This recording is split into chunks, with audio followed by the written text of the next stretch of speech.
ఓ అతి చేయొద్దు, నువ్వు అన్ని తప్పుడు కూతలు కొద్దు నాతో చెప్తున్నా ముందు. ఏది నువ్వు నన్ను ఎందుకు 40 రూపాయలు ఇచ్చావు? నువ్వు అసలు నీకు ఏమిరా, నువ్వు నిలబడరా, నేను ఇంకా అయిపోయినరా మ్యాటరు.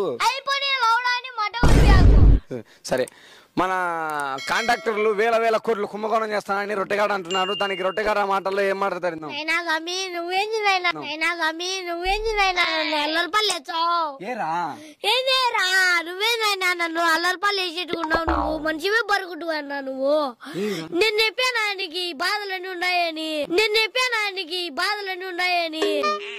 నీకు బాధ లేవా? నాకు లేవు నాయనా. నేను నిమ్మలంగా ఉన్నా. బాధలన్నీ దగ్గర మిందనే కట్టుకున్నావు. రైట్.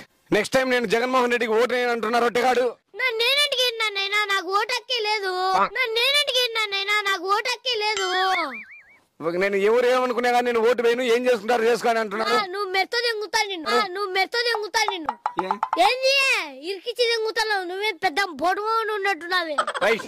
జగన్మోహన్ రెడ్డి గారికి బుద్ధింటే ఓటు అంటున్నాడు, అదే నీకు అర్థం కాదు. మన చంద్రబాబు నాయుడు గారు జైలుకు పోయినందుకు ఇతను చాలా ఆనందంగా ఉన్నాడంట. ఇతనికి ప్రత్యేక కక్షలలో ఇతను లోపల ఉన్నట్టున్నాడు.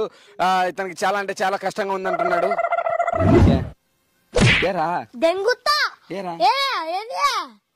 అవలై దెంగుతలవా ఇరికిచ్చి దెంగేది కాక అవలై దెంగుతలవా.